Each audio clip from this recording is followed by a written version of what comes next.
Miongoni mwa taarifa ambazo tumeweza kukusogezea leo katika akaunti yako hii ya YouTube ni taarifa kutoka kwa rais wa Urusi Putin. Rais huyo amependekeza kuanzishwa kwa serikali inayoongozwa na Umoja wa Mataifa nchini Ukraine.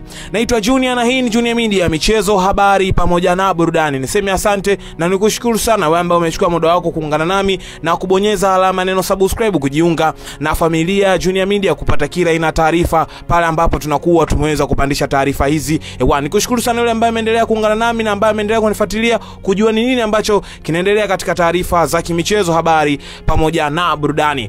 Tukiangazia katika taarifa ambao tumekuletea kutoka kwa rais wa Urusi Putin. Rais huyo Vladimir Putin amependekeza kwa Ukraine inapaswa kuwekwa chini ya udhibiti wa Umoja wa Mataifa kwa muda ili kuchagua kile alichokiita serikali yenye uwezo zaidi. Ni jaribio la hivi punde la rais wa Urusi kupinga uhalali wa serikali ya Kiev. Ukraine ilimshtumu Putin kwa kupendekeza mawazo ya kichaa ili kuchelewesha harakati zaidi kuelekea makubaliano ya amani ambayo yanaungwa mkono na rais wa Marekani Donald Trump. Ikulu ya White House ilisisitiza kuwa utawala wa Ukraine utaamuliwa na katiba na watu wake. Matamshi ya Putin yanakuja wakati Marekani ikitaka kusuluhisha usitishaji mapigano katika vita kamili na Ukraine ambavyo sasa vimeendelea kwa mwaka wa 4. Siku ya Jumanne, ikulu ya White House ilisema pande hizo mbili ziliweka makubaliano madogo katika Bahari Nyeusi. Lakini Urusi iliweka mbele orodha ya masharti ikiwa ni pamoja na kuondolewa kwa baadhi ya vikwazo vya nchi za magharibi na kusababisha wasiwasi kwamba Moscow ilikuwa inajaribu kuzuia hatua zozote za kusitisha mapigano. Akizungumza na wanamaji wa Nyambizi na utumia nguvu za nyuklia katika mji wa Murmansk kaskazini mwa Urusi, Putin alisema utawala wa muda chini ya usimamizi wa Umoja wa Mataifa unaweza kujadiliwa na Marekani na nchi za Ulaya na bila shaka na washirika wetu pamoja na marafiki.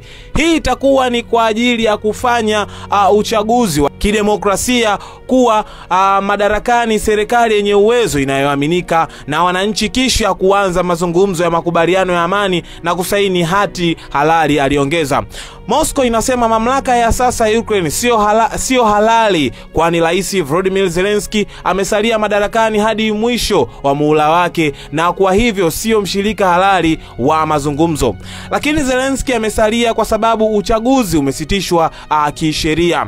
Itakuwa vigumu sana kufanya uchaguzi halali huku zaidi ya raia milioni 5 wa Ukraine wakihama makazi yao ngambo, huku mamia na maelfu wakipigania nchi yao katika mstari wa mbele.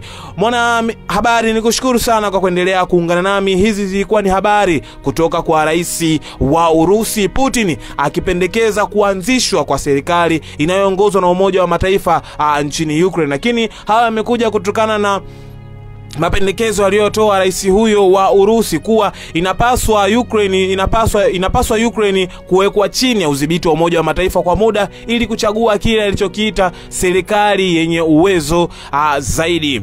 Mwana habari, nikushukuru sana, niseme asante kwa ambaye ushabscribe na kwa ambaye bado hakikisha una subscribe ili uweze kuwa mwanafamilia kupata taarifa zingine nini ambacho kinaweza kuendelea katika habari za kijamii, kitaifa pamoja na kimataifa, pia bila kusahau habari za kimichezo. Niite Junior na hii ni Junior Media, michezo, habari na burudani. Kutoka hapa sina la ziada, nikuage nikutakia siku njema, lakini mwisho wa kipindi hiki ndio mwanzo wa vipindi vingine kutoka hapa. Nikuage nikutakia siku njema. Bye bye.